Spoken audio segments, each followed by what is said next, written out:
अब यहाँ बताया है कि जे तू पढ़ा पंडित बिन दोई अखर दोई नावा और पर्णवत नानक एक लंगाए जे कर सत समावा।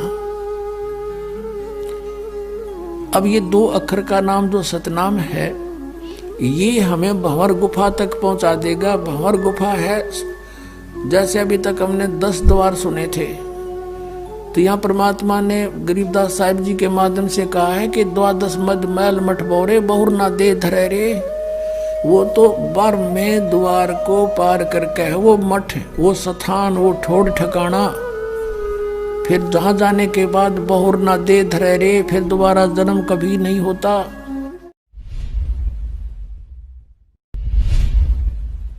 प्रथम मंत्र में आपको अब ये 7 मंत्र बना के दिए जाते हैं। पहले 5 मंत्र देते थे नानक साहिब भी और परमेश्वर कबीर साहिब जी भी। फिर ये है 5 नाम हैं जो हमारे कमलों में ये प्रधान बैठे हैं। मूल कमल में गणेश जी, स्वाद चक्र में सावित्री ब्रह्मा जी, नाभि कमल में विष्णु और लक्ष्मी जी, हृदय कमल में शिव पार्वती जी और कंठ कमल में ये दुर्गा जी। तो ये 7 नाम इसलिए देते हम कि मान लीजिए उपदेश ले लिया और ये प्रथम मंत्र एक बार मेरे मुख से भी सुन लिया मालिक की स्तुति जैसे हम देते हैं, और फिर उसकी उस सुनने के बाद साथ साथ बोल लिया और फिर भी मृत्यु हो जाती है, तब मनुष्य जीवन गारंटीड है उस व्यक्ति को, ये गारंटी देता है। और यदि उसने जाप कर लिया कुछ दिन और विश्वास ठीक रहा तो वो स्वस्थ भी होगा और इसकी इसी जीवन में आयु बढ़ती चली जाएगी, परमात्मा बढ़ाता चला जाएगा जब तक उसका मोक्ष नहीं होगा। इससे जन्म में पार कर देगा आपको। तो इसलिए ये 7 मंत्र दिए जाते हैं। ये पहले वाला लास्ट वाला मंत्र आपको जन्म दिलाएगा तुरंत, मनुष्य जीवन का गारंटीड है, मृत्यु भी हो जाएगी पुण्यात्मा। इसलिए मान लीजिए किसी का कोई बीमार है, या 80% व्यक्ति दुखी आए हुए, और जो विश्वास कर लेता है उनको गारंटीड बात पूछ लो, यहाँ लाखों बैठे होंगे, आ जाते हैं, सुनते रहना और सब स्वस्थ हो जाते हैं। तो ये वो परमात्मा है। तो इसलिए प्रथम मंत्र जो आपको दिए जाते हैं इनमें ये 2 मंत्र अब कंपलसरी थे, पहले नहीं थे ये। तो इसलिए परमात्मा ने कंप्लीट कोर्स बना करके गरीबदास जी के माध्यम से हमारे तक पहुंचाया है। और जैसे आप जी किसी का जैसे विदेश गए हो, स्वदेश आना है, वहाँ आपने कोई कारोबार शुरू कर रखा है, कोई फैक्ट्री वगैरह लगा रखी है और आपका ठीक से काम चला नहीं, आपका बिजली का कनेक्शन कट गया, टेलीफोन कनेक्शन कट गया, पानी का कनेक्शन कट गया, गैस कनेक्शन कट गया, पैसे बने नहीं तो आप कंडम हो गए। और वहाँ कोई ऐसा प्रभावशाली व्यक्ति आपको मिल जावे, सरकार को गारंटर बने कि भाई तुम इनका चालू करो कनेक्शन, मैं गारंटर बनता हूँ, और फिर उसको कहेगा भी जो पैसे तो देगा यही तेरे कर्जा उतारेगा, नहीं तो फिर काट दियो ना, वो देते क्या बात है। तो ऐसे ये दास आपका गारंटर बनता है और आपके सब कनेक्शन चालू करवाता है, लेकिन इनकी मजदूरी करके ये देने पड़ेंगे, तुमने कर्जा आप उतारना पड़ेगा। और परमात्मा जो है कुछ अपने कोटे से भी आपको पैसे देता, क्योंकि आप चला ही नहीं सकते अपनी फैक्ट्री को बगैर थोड़ा बहुत और सारा ना मिल रहा कहीं से, तो वो बगैर आपके वैसे सब्सिडी समझ लो ऐसे देता है। तो परमात्मा पहले आपको सब्सिडी देता है जिससे आप अपना काम चलाओ और फिर डट कर भक्ति करो, मर्यादा में रहो, आप धनी हो जाओगे, बहुत शीघ्र धनी हो जाओगे। बहुत कीमत है इन मंत्रों की। इन भगवानों के जो 5 प्रधानों से आपने मुक्त होना है, त्रिकुटी पर जब जा सको हो उस समय पहुंच पाओगे जब इनसे आप अपना नो डू सर्टिफिकेट ले लोगे। अब ये मंत्र जो 2 मंत्र फर्स्ट और लास्ट है इन 7 मंत्रों में, इसके साथ मिलने से ये मंत्र जो प्रथम जाप आप करते हो, इनका ऋण मुक्त हो जाने के बाद भी कुछ आपकी कमाई यदि बचगी तो इन 2 मंत्रों के प्रभाव से ये कन्वर्ट हो जाएगी आपकी सतलोक चालन नालियां में, इनमें से बच भी गई तय। और फिर जब आप यहाँ से प्रस्थान करोगे तो आपका अकाउंट, अब ये कहते हैं राधा स्वामी धन धन सतगुरु वाले, ये जय गुरुदेव वाले कहते हैं, हमारे गुरुजी तो कहते हैं हम तो सीधे त्रिकुटी से चलते हैं। यहाँ बताते हैं त्रिकुटी यहाँ नहीं है, त्रिकुटी इसके पीछे बैक में है, यहाँ पर जो नीचे से सारा ये तंत्र साथ मिला हुआ आता है यहाँ है पीछे। ये कहते हैं हमने ना तो वेदों की आवश्यकता, ना किताबों किसी और, ना हम गीता को मानते, ये भी तो किसी ने लिखी है। और हम तो सीधे त्रिकुटी से प्रारंभ करते हैं अपना रास्ता, त्रिकुटी से, उसका किसी ने नहीं पता। ये सारे ऋषि महर्षि त्रिकुटी माथा मारा करते और उन्हें खक नहीं पाया आज तक। त्रिकुटी से तो बहुत आगे जाना हमने, और त्रिकुटी पर जाना कोई बालकों का खेल है, कोई बरवाले का बस स्टैंड है, चाहे पैदल पहुंच जाओ चाहे रिक्शा में बैठ कर पहुंच जाओ। त्रिकुटी इज द इंटरनेशनल एयरपोर्ट, त्रिकुटी अंतर्राष्ट्रीय हवाई अड्डा जानो। और वहाँ वही व्यक्ति जाता, सैर सपट्टे तो कोई धक्के खाए जाओड़ा, क्या फायदा होगा, उसने देख भी और राजा उल्टा, क्या फायदा उसका।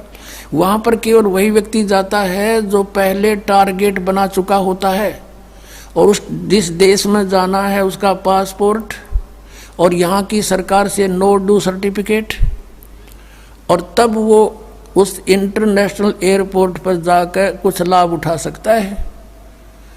तो वहाँ से फिर आगे कैसे जाएंगे, उस त्रिकुटी पर पहुँचने के लिए तो सारा झंझट है, उस पर जाए पता फिर आप पे काम बन गया। तो त्रिकुटी पर जाने से पहले हमने इन भगवानों से नो ड्यू सर्टिफिकेट लेने पड़ेंगे। और आपकी ये ऐसी भक्ति है, इसे ऑटोमेटिक, ये देवता है, ये कोई किसी के साथ भेदभाव नहीं करते, आपकी कमाई एग्जैक्ट लिखी पाएगी कंप्यूटर की तरह, और जो आपका ड्यू शेष होगा आपको थमा दिया जाएगा। हृदय कमल में जीव रहता है, और इसके यहाँ से फिर ये सबसे पहले इसका रास्ता है त्रिकुटी बजाने का, सबसे पहले मूल कमल में जाना पड़ेगा। मूल कमल से फिर सीधा रास्ता बनता है त्रिकुटी तक जाने का। उससे पहले गणेश जी के लोक में से गुजरना पड़ेगा, उसका एक जैसे बैरियर होते हैं प्रत्येक बॉर्डर पे, यहाँ ऐसे बैरियर हैं। वहाँ जब आप जाओगे आपके सामने आपके मस्तिष्क पर जैसे लॉकेट होता है ऐसा लगा पाएगा, और तुरंत आपको कहा जाएगा चलो आप जाओ, आपकी ये पूंजी, और वो आपके उस मस्तिष्क में ऐसे लॉकेट पे वो नो ड्यू सर्टिफिकेट छपता चला जाएगा। फिर आगे चलोगे आप, आगे आप पहुंचोगे जब विष्णु जी के लोक में, वहाँ भी आपको ऑटोमेटिक मिलेगा, कोई बाधा नहीं मिलेगी, क्योंकि वहाँ तो चोरों को पकड़ा जाता है, सा को थोड़ा, वो देवता भी तो हैं, वो किसी के साथ जरा सी भी गड़बड़ नहीं करते। फिर ऐसे शिव के लोक में से शिव का इस कमल में, हृदय कमल से फिर त्रिकुटी कंठ कमल में आएंगे, फिर हम त्रिकुटी पर पहुंचेंगे। अब त्रिकुटी पर जाने के बाद इस सतनाम के जो प्रथम मंत्र का अकाउंट वहाँ देंगे हम, लेकिन वहाँ पर यह काल बकवाद करवा देता है। यहाँ का जो जितने देव हैं ये अपने सतर पर कोई गलती नहीं करते, ये करवाता है। जैसे श्री कृष्ण, इसने सारे प्रयत्न किए थे कि भी युद्ध ना हो, सबसे प्रार्थना की थी दोनों पक्षों से, फिर इन्होंने देख लिया था कि ये मानना नहीं, ये तो इन मतलब बुद्धि भ्रष्ट हो चुकी है। और उसमें क्या था कि सब रिश्तेदार राजा आधे आधे बांटने थे उन्होंने। ये राजा को भाई जो कौरवों के पक्ष में आना चाहता है वो अपनी स्वीकृति दे दो, पांडवों के पक्ष में आना चाहता है वो अपनी स्वीकृति दे दो, ऐसे कति तैयारी होगी। तब श्री कृष्ण जी ने सोचा भाई अब ये तो मेरा भी नंबर आओगा, मैं भी राजा हूँ, और मैं पांडवों का रिश्तेदार, क्योंकि श्री कृष्ण की बहन अर्जुन का ब्याह रखी, रिश्तेदारी पक्की, और उधर से वो चाचे ताऊ थे, कोई अलग नहीं। तो श्री कृष्ण जी ने यहाँ तक कह दिया कि भी एक तरफ तक मैं हूँगा, एक तरफ मेरी सेना होगी, अब मांग लियो जिसको मांगना हो। और यहाँ तक भी कह दिया कि मैं हथियार नहीं उठाऊंगा। अब पांडव तो मुंह धो रहे थे श्री कृष्ण पे कि सर्वशक्तिमान है, ये जो हमारी तरफ पक्ष में हो गया तो अकेला ही बहुत है। तो फिर पांडव घबरा गए थे। पांडवों ने यहाँ तक कह दिया था प्रभु हमें 5 गांव दिवा दो, हम युद्ध नहीं करेंगे। वो नहीं मानना था, फिर भी छोड़ो इस बात को, हम आगे लेंगे। तो फिर जब महाभारत का युद्ध हुआ, अब श्री कृष्ण ने हथियार उठाया, पहिया उठा लिया रथ का, उसको अपनी शक्ति से सुदर्शन चक्र बना दिया, और उसने बहुत लाखों लोगों को काट डाला।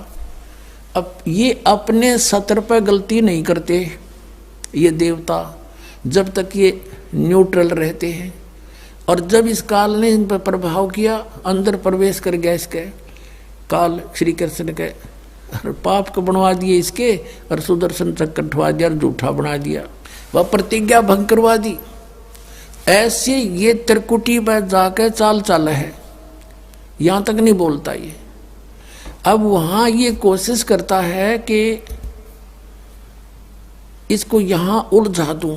उससे पहले बहुत सी ऐसी बहुत से वहां पर त्रिकुटी तो एक बहुत बड़ा सांग है, बहुत बड़ा प्लेटफार्म है, और वहां पर कहीं पर डांस हो रहे हैं, कहीं पर दुकानें लगी हैं, औरतें खड़ी हैं, नाच रही हैं, कोई अर्धनग्न शरीर में खड़ी हैं, और बहुत से वैसे सुंदर सुंदर खड़े हाथी सजे हुए। तो ये जीव वहां जाकर बिचल जाता है। सब ये नकली गुरु भी वहीं खड़े हैं, नकली गुरुओं का रूप बनाकर तो काल आता है, और अपने असली गुरु का रूप बनाकर परमात्मा आते। इस दास के रूप में आपको त्रिकुटी पर उपलब्ध होंगे परमात्मा। तो वहां क्या होगा कि कई बार ये काल भी परमात्मा यानी असली गुरु का रूप बनाकर खड़ा हो जाता है। तो सबसे पहले आप क्या करोगे, प्रणाम जब करोगे गुरुदेव को, ये स्वभाव तो आपका यहाँ बना ही दिया जाता है, गुरु जी दिखे दंडवत करोगे। दंडवत करते समय एक सतनाम का सुमरण अवश्य करना होता है। 1 सेकंड, ये 10 सेकंड मुश्किल से लगती है। श्वास उस श्वास का सिमरण करें प्रणाम करते समय, और उठ कर जब देखोगे यदि परमात्मा होंगे तो एज इट इज पाओगे, और जब काल होगा दास के रूप में तो उसका स्वरूप बदला पाओगा, ऊपर का कपड़ा हटा पाओगा, उसका असली सूरत मिल जाएगी, तो आप वहाँ से बच जाओगे। अब फिर क्या होगा कि फिर तुम जैसे यहाँ आप देखते हो गुरु जी आगे सारे पीछे पीछे हो लेते हो, तो वहाँ जब मृत्यु होगी आपको सपना सा दिखेगा। जैसे आप किसी ऑफिस में गए हो किसी कामवश, और वहाँ आपका काम फटाफट होता जा रहा है, नहीं होता है तो आप दुखी हो रहे हो, बार बार बैठ कर रो रहे हो, तो ऐसे ही चलेगा वो। तो वहाँ जाते ही जब आपको गुरुजी दिखेंगे, आप एकदम इसी स्वभाव से जो आपकी यहाँ रिहर्सल हो रही है, आपके अंदर जो आस्था कसक पैदा हो रही है, ये वहाँ काम आएगी आपके। तो ये सब रिहर्सल यहाँ कराई जा रही है कि गुरु को परमात्मा जानकर ये सब क्रियाएं करो, तो वहाँ ये आपके काम आएंगी, वहाँ अपने यूज होंगी ये सारी फार्मूले। तो जब आपको ये पक्का हो गया कि ये है गुरुजी, फिर आपको लेकर के धर्मराज के दरबार में परमात्मा जाएंगे इस दास के रूप में, और धर्मराज से कहेंगे जी इसका हिसाब कर दो, भगवान का आदेश है, आप लो अपना ये एक इसकी कमाई जो तुम्हारे सतर की वो प्राप्त करो। ओम नाम की कमाई और ये यज्ञों का जो बचा हुआ यहाँ प्रयोग हो गया सो हो गया यज्ञ, फिर भी बचे हुए भी आपको वहाँ देने पड़ेंगे कि आप अपना संभालो अपने सतर की। जैसा कि आपके संविधान में लिखा है, ये पवित्र वेद पवित्र गीता भगवान का संविधान है, इसके विरुद्ध जो कार्य करता है वो दोषी है, चाहे जज है चाहे बिना जज है। तो यहाँ का न्यायाधीश बहुत समझदार है, उसने वो सब समझता है। परमात्मा याद दिलाता है 18वें अध्याय के 66वें श्लोक में लिखा है, सर्वधर्मान परित्यज्य माम एकम शरणं व्रज। अपना अपने सतर की जो तुम्हारी है वो अपनी लो, इसकी पूजाएं और इसको छोड़ो, आगे चलेगा ये। तो वहाँ सतनाम के प्रथम मंत्र का जाप हम वहाँ देंगे, यज्ञ दे देंगे, फिर ये वहाँ से चलेगा। फिर वो आगे जागा तो पार ब्रह्म के लोक से हमने पार होना है। वहाँ पर सतनाम के दूसरे मंत्र की कमाई जो श्वास उश्वास से की हुई है, ये उसके दरबार में जाकर अक्षर पुरुष यानी परब्रह्म के लोक में जाकर के उसको देंगे, वो आगे जाने अलाउड कर देगा। उसके 7 संग ब्रह्मांडों से पार होना हमने सहयोग देगा वहां से वो वहां तक जाने का, उस टैक्स के बदले में। अब यहाँ बताया है कि जे तू पढ़ा पंडित बिन दोई अक्षर दोई नावा, और पर्णवत नानक एक लंगाए जे कर सत समावा। अब ये 2 अक्षर का नाम जो सतनाम है, ये हमें भंवर गुफा तक पहुंचा देगा। भंवर गुफा है, जैसे अभी तक हमने 10 द्वार सुने थे, तो यहाँ परमात्मा ने गरीबदास साहिब जी के माध्यम से कहा है कि 12 मद मैल मठ बोरे बहुर ना दे धरे रे, वो तो बारहवें द्वार को पार करके है वो मठ, वो स्थान, वो ठोड़ ठिकाना। फिर जहाँ जाने के बाद बहुर ना दे धरे रे, फिर दोबारा जन्म कभी नहीं होता। एक 10वां द्वार तो इस शरीर से निकलना है। ये शरीर और एक ब्रह्मांड एक है, इससे निकल गया। कई योगी देखे यहाँ से शरीर फोड़ जाते हैं। यहाँ एक काग बोलते हैं इसको, स्थान को काग। छोटे से बच्चे को आप देखोगे नर्म नर्म स्थान होता है, वो कई बार नीचे हो जाता है तो उसको एक देसी इलाज से ऊपर उठाते हैं हाथ से, तो इसको फोड़ के वो बाहर निकल जाते हैं। वो कहते हैं जिसकी मृत्यु यहाँ से हुई हो ना, उस योगी को कहा करते इसने ब्रह्मांड फोड़ दिया। ब्रह्मांड फोड़ दिया कि अकेला तोड़ दिया। ब्रह्मांड के बीच में, प्रत्येक ब्रह्मांड के बीच में वो क्यों प्लेस है, खाली स्थान, बहुत लंबा चौड़ा। ये फिर वहाँ धक्के खाएं जाओ, उसका वहाँ के चक्कर काटें जाओ, ठंडी ठंडी इसमें लगती रहे, और वहाँ इसकी कमाई पूरी हो जाएगी, फिर वापस नरक में।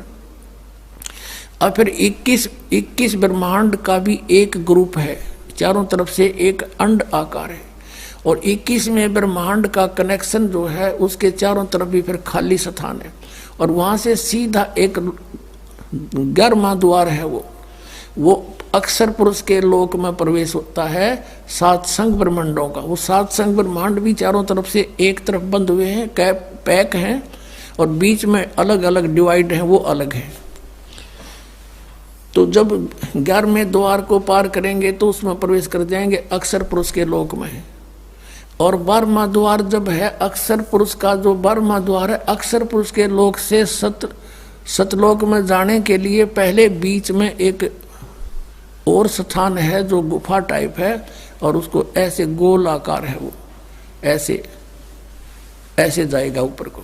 तो वहाँ जब हम 12वें द्वार पर खड़े हो जाते हैं, इसका जो अक्षर पुरुष का चारों तरफ से जो बंद है उसके पारदर्शक है वो, वहाँ से सतलोक दिखाई देता उस आत्मा को जिसके पास सार नाम की कमाई है। अन्य को नहीं दिखता, अक्षर पुरुष के लोग व्यक्तियों को नहीं दिखता, वहाँ के प्राणियों को नहीं दिखता, तो वहाँ से फिर वो दिखाई देता है।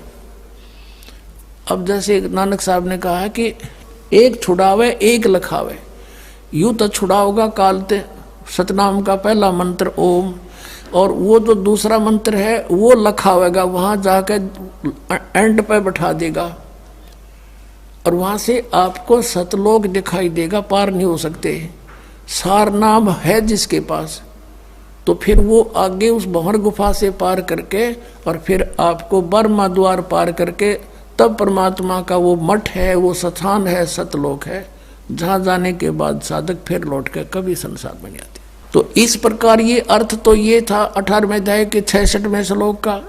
ये बालक के जाने, संस्कृत के जानने वाले विद्वान पाक रहे थे, इनको कख नहीं पता था, अनृत कर डाला इस अनमोल सदग्रंथों का।